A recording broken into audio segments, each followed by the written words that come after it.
Assalomu alaykum, hurmatli tomoshabinlar. Bugun juda muhim mavzuni tushuntirib beraman. Avgust oyida e'lon qilingan 3 oylik qo'shimcha to'lovni kim oladi? Kim kutmasligi kerak? Qaysi holatda pul avtomatik tushadi? Qaysi holatda esa odamning o'zi harakat qilmasa, puldan quruq qolishi mumkin? Bu ma'lumot nafaqat nafaqa olayotganlar, balki pensionerlar, kam ta'minlangan oilalar, bolali oilalar, nogironligi bo'lgan fuqarolar, vaqtincha daromadsiz qolganlar va mahalla orqali yordam so'ramoqchi bo'lganlar uchun ham juda muhim.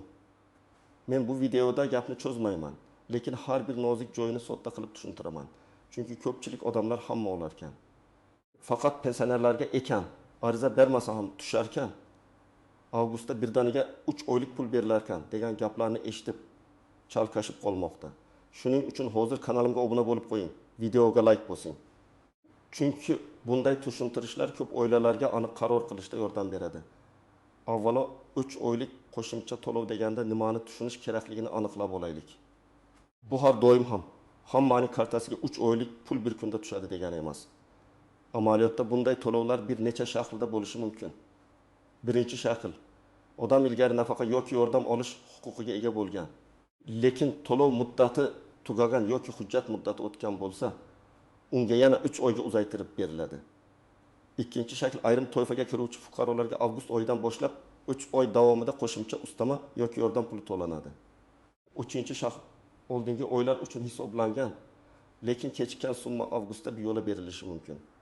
To'rtinchi shakl esa ayrim hududlarda yoki alohida ro'yxat asosida ijtimoiy himoyaga muhtoj oilalarga vaqtinchalik qo'llab-quvvatlash sifatida beriladigan yordamdir. Ilgari ko'pchilik holatlarda odam ariza topshirardi, mahalla o'rganardi, daromad tekshirilardi. Keyin ijtimoiy reyestr yoki mas'ul tashkilot qaror chiqarardi. Kimdir bolalar nafaqasi olardi, kimdir moddiy yordam olardi, kimdir nogironlik pensiyasi yoki boquvchisini yo'qotganlik bo'yicha to'lov olardi. Lekin muammo shunda ediki, odamlar ko'pincha muddat tugaganini bilmay qolardi. Masalan, bir oila 12 oy bolalar nafaqasi olib kelgan, lekin navbatdagi oy hujjatni yangilamagan. Natijada pul to'xtaydi. Keyin nega avgustda tushmadi deb bankka boradi. Bank esa bizga mablag' kelmagan deydi. Aslida bank aybdor emas, asosiy masala tayinlash muddati, huquq va ro'yxat turish holatida bo'ladi. Endi o'zgarayotgan narsa shuki, 3 oylik qo'shimcha to'lov haqida gap ketganda, asosiy e'tibor odamning ijtimoiy holatiga, oldin to'lov olgan olmaganiga, ro'yxatda bor yo'qligiga, hujjati to'liq yoki to'liq emasligiga qaratiladi. Ya'ni men ham fuqaroman, demak olaman degan yondashuv to'g'ri emas. Bunday to'lovlar odatda maqsadli bo'ladi. Davlat yoki mas'ul idora pulni eng ko'p ehtiyoj sezayotgan qatlamga yo'naltiradi. Shu sababli kimlar xavotir olishi kerak? Kimlar esa xotirjam bo'lishi mumkin? Buni alohida tushunib olish zarur. Asosiy qism birinchi, kimlar bilish kerak, kim xavotir oladi, kim xavotir olmaydi birinchi navbatda. Hozirda ijtimoiy nafaqa yoki moddiy yordam olayotgan oilalar bu masalaga jiddiy qarash kerak. Agar sizning oilangiz ijtimoiy himoya yagona reyestri orqali bolalar nafaqasi, kam ta'minlangan oilaga moddiy yordam yoki boshqa ijtimoiy to'lov olib kelayotgan bo'lsa, avgust oyidagi qo'shimcha to'lov sizga tegishli bo'lishi ehtimoli yuqori. Lekin yana qaytaraman, bu avtomatik ravishda hammaga degani emas. Sizning maqomingiz faol bo'lishi, to'lov muddati tugamagan bo'lishi, bank kartangiz ishlayotgan bo'lishi, shaxsiy ma'lumotlaringiz tizimda to'g'ri turishi kerak. Masalan, bir oilani olaylik. Oilada ota vaqtincha ishsiz. Ona uyda 3 nafar farzandga qaraydi. Oilaning rasmiy daromadi past. Ular har oy bolalar nafaqasi sifatida, masalan, 600 ming so'm atrofida to'lov olib kelayotgan bo'lsin. Agar ularga 3 oy davomida qo'shimcha qo'llab-quvvatlash belgilansa, bu pul har oy ustama ko'rinishda tushishi mumkin yoki ayrim hollarda 3 oy uchun alohida hisob-kitob qilinishi mumkin. Bu yerda eng muhim savol, oilaning reyestrdagi maqomi faolmi? Agar faol bo'lsa, ular odatda ko'p yugurmaydi. Lekin karta yopilgan, pasport ma'lumoti yangilangan, familiya o'zgargan yoki bola yoshi bo'yicha huquq tugagan bo'lsa, albatta aniqlashtirish kerak. Ikkinchi toifa pensionerlar va nogironligi bo'lgan fuqarolar. Odamlar orasida 3 oylik qo'shimcha to'lov hamma pensionerlarga beriladi degan gap tez tarqaladi. Men bu yerda juda ehtiyotkor bo'lishni maslahat beraman. Pensionerlarga beriladigan har qanday qo'shimcha to'lov alohida qaror yoki tartib bilan belgilanadi. Agar gap umumiy pensiya oshishi haqida bo'lsa, bu alohida masala. Agar gap ijtimoiy himoyaga muhtoj pensionerlarga qo'shimcha yordam haqida bo'lsa, unda faqat pensiya olishning o'zi yetarli bo'lmasligi mumkin. Masalan, yolg'iz yashovchi, qarovsi yo'q. Daromadi faqat minimal pensiyadan iborat keksa odam bilan, bir uyda bir nechta ishlovchi farzandlari bilan yashaydigan pensionerning holati bir xil bog'lanmaydi. Aniq misol keltiraman. Birinchi holatda yexili yoshli onaxon yolg'iz yashaydi. Pensiyasi 800 ming so'm atrofida, kommunal to'lovlari bor. Dori darmonga oyga 300 ming so'm sarflaydi. Mahalla uning holatini biladi, ijtimoiy xodim tomonidan o'rganilgan. Bunday holatda qo'shimcha 3 oylik yordam ro'yxatiga kiritilish ehtimoli yuqori bo'lishi mumkin.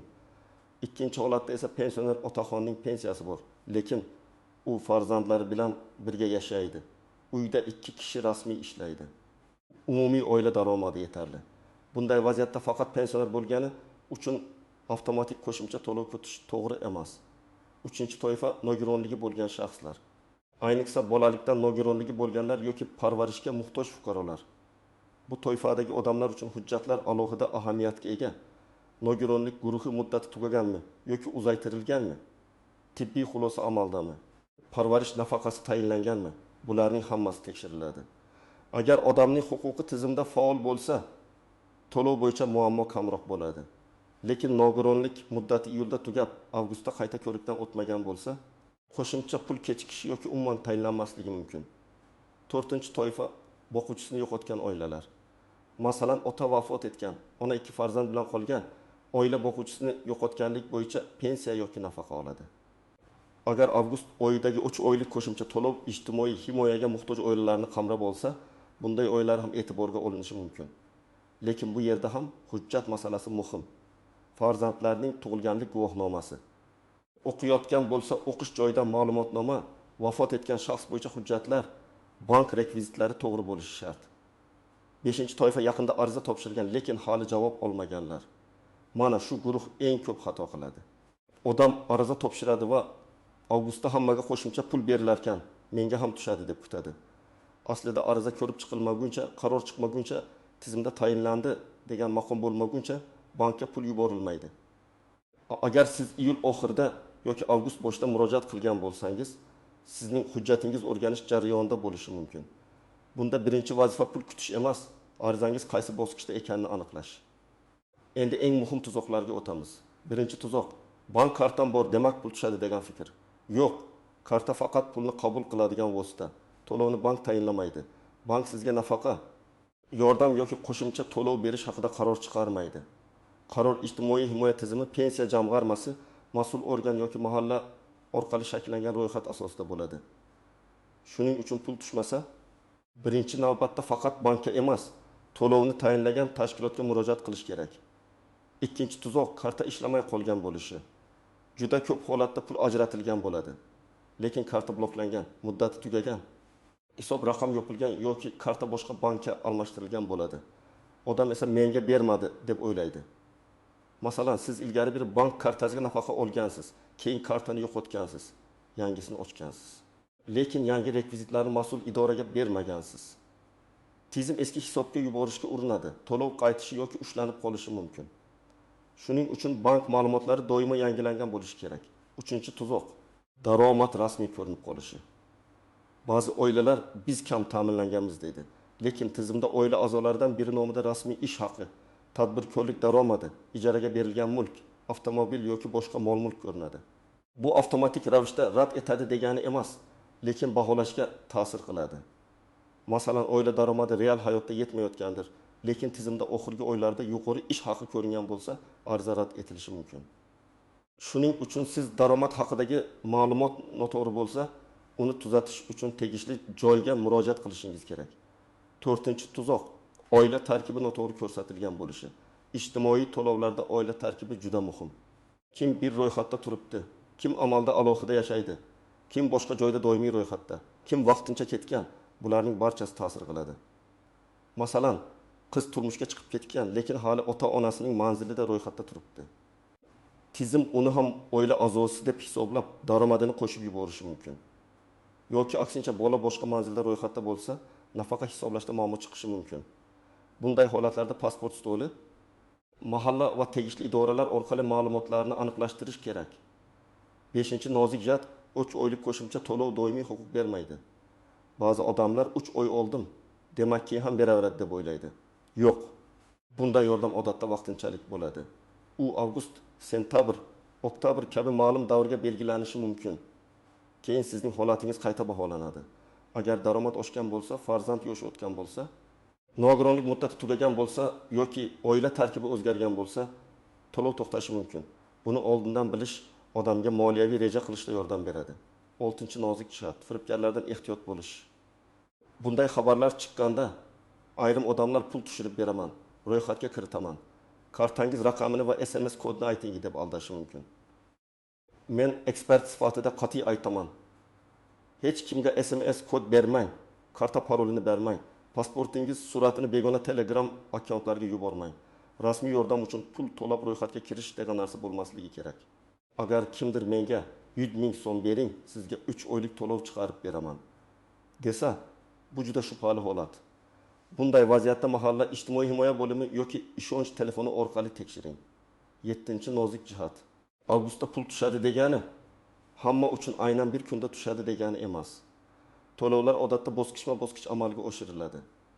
Bir mahallaga 5 avgustda, boshqasiga 12 avgustda, yana boshqasiga oy oxirida tushishi mumkin. Bank reyestrlar, moliyalashtirish jadvali, hujjatlarning tasdiqlanishi bunga ta'sir qiladi.